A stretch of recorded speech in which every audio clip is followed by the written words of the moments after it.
All right, what up, people? It's your boy Chig from Guna Eagle Eye coming to you again with a brand new video. This time it's the Guna Eagle Eye show, where I talk about transfer rumours and little tidbits that are happening around the world at Arsenal. Now, I'm not done this show in, I'll say a little while, probably about a week or so. So bear with me. There have been a lot of stuff that's happened in terms of stories, because I don't want to just throw stories that I think are weak at you. I want to throw stories that have a little bit of substance at you. That's kind of my style. So let's talk about the first story, which is Banega.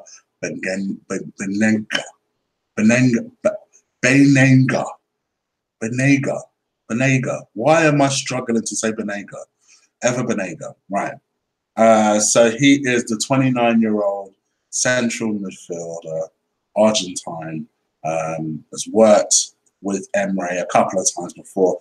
To me, this is a story that's normal. I didn't want to report it to you guys straight off the bat because I kind of figured that when Emre came on board, there'd be a lot of his former players that are, going to be linked with moves to Arsenal just naturally. I actually thought a lot more PSG players would be linked to moves to Arsenal, but it doesn't look like it's going to happen. But the one story that seems to be really consistent at the moment is this Banega story. Central midfielder, very much in a kind of a number 8 sort of role, very deep line, playmaker, very, very capable player. Didn't necessarily show it last night, but not a lot of Argentines did, to be fair. That's a story for another day. But very, very good player. And Emre, clearly one of Emre's trusted players. Obviously, with Wilshere leaving, with Santi leaving, there are some central midfield spots that you assumed are going to be filled with your likes of your Ramses, your Maitland-Niles, who's just signed a new contract, what is his name? Your Xhakas, who's just signed a new contract. I would imagine even your El Nenes, who have not long ago signed a new contract. So you assume that subsequently this geezer is going to be brought in to be a bit part role. However, one of his demands over the course of particularly the last couple of days is that if he was to look into move to Arsenal, then he would need to be guaranteed a starting spot. I don't know where all these players believe that they're going to start in the team.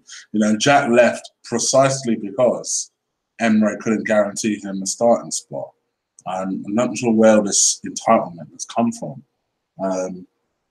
That being said, there are stories that broke pretty much in the early hours that actually his agent is in London having talks with Arsenal at the moment. And I find that to be an interesting story. And, this is a clear story that's not going away very quickly. And if he is capable, bring him on. I don't like this idea of guaranteeing him a starting spot, though. He's got to fight for his place just like anybody else. Obviously, him along with the Torreira deal, that we're on the verge of completing for 26 million. It's looking like we're getting stuff done. So I find that to be an interesting story, and let's see where it goes. Next up is the story around Soyuncu, the 22-year-old Turkish centre-back, who's basically issued a come and get me plea to Arsenal. He said he's ready to complete the job at hand. He's ready to come to Arsenal. He believes that Arsenal are a big club. And this guy, the way people go on and rave about him, he's like the next coming, I tell you. 22 years old. I've seen clips of him. I ain't going to even try and pretend like I'm some sort of expert on him. But from people who I know, who know more about this guy and this league and have followed him more closely, they believe this kid is very, very capable. Very, very capable, even though he is young. I guess in my head, I kind of always thought to myself, you know what?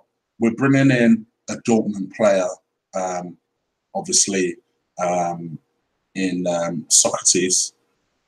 Why not bring in a youngster next to him?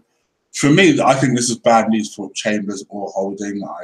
I think once we get the deal done, I can only see one of them either being sold or being loaned out. Because all of a sudden we're stopped on defenders. But to me, I think that this is an exciting time. I like the fact that we're improving, particularly the spine of our team. We've often been criticised in previous seasons that we're not going after players who are actually going to improve us and improve the spine of the team.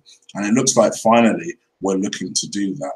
And if this Soyuncu is anywhere near as good as people make out, then so be it. Now, speaking of which, so I know a lot of people have been talking about the fact that they don't believe that Arsenal only have 50 million or 50 to 70 million, the way a lot of stories came out earlier this season said we did. To me, it looks like we're targeting players who are, shall we say, financially within our reach, presuming that our reach is a budget of 50 to 70 million.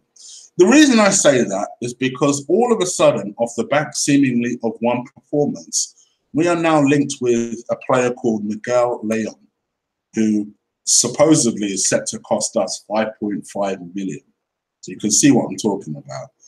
This guy plays for Mexico. He's a Porto defender as well. And he's 29 years old, but he can play right back. He can also be used further forward. Considering we just bought in a right back, albeit for free, why all of a sudden do we need another right back? I mean, unless you're letting Hector go, which surprises me a little bit. This story has got to be bullshit. And these are the type of stories I like to ignore. But one thing I have noticed is that there does seem to be kind of traction on the sort of players that we're looking at, and the fact that we're not just looking at, just big extravagant players who we know are proven quality. Like, for the life of me, I don't understand why we've not looked at, say, a Mahrez type of figure. It's very clear to me that we're looking to get a winner, which is good. It's positive. Mind you, it's gone a little bit all quiet on that front at the moment. A lot of the talk seems to be around central midfielders. Then again, we are pretty early into the transfer window.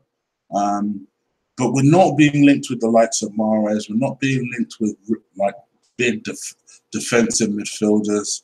That being said, we're about to spend 26 million on Torreira, who he himself has came out and said that, he's focused on the World Cup, which he would be. But what he's also said is that he believes that Arsenal are one of the most, to quote him, the most important clubs in the world, which tells me that if he's not down there done the deal, he's very interested in the deal being done straight after the World Cup. So without trying to influence you guys, but I think if you are keen to have a signing done, maybe rooting against Uruguay might be the way forward. No, I'm joking.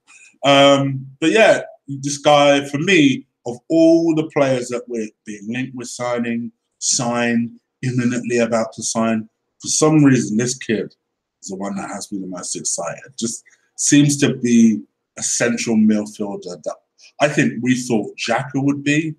I think we need to get out this thought out of our minds that that when we buy defensive midfielders, we're going to buy another Gilberto Silva, which I know sounds stupid on the surface, but every time we're being bought or linked with a central midfield, with a defensive midfielder, it seems as though we want a defensive midfielder that has a little bit more.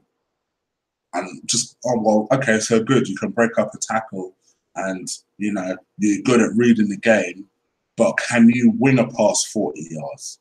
Do you add goals to your game? Do you shoot? And I'm not necessarily against that. It's just sometimes I think we are passing up quality because of it. A good example is, for example, Carvalho. I actually thought Carvalho would be good enough, but seeing him in that game against Spain, I wasn't that impressed. I thought he played a lot better in the second game, but in the first game, I was like, the fuck is this? So I guess there is something about a player with a little bit more rounded game to him.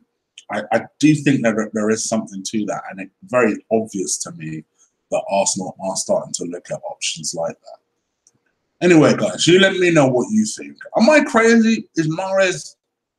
I mean, I know probably what you're saying now is that Mahrez is a done deal to City, but it just is it a shame that we're not going for those type of players, or do you like the fact that we're being a little bit more financially astute and still getting our targets? You let me know what you think. Leave it in the comments below.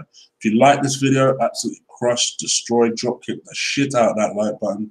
You know, I appreciate it every time you guys do that. Also, if this is the first time you're listening to the show, hit that subscribe button. I'm also going to be back later in a couple of hours where we're going to do a watch along with Nigeria. I know.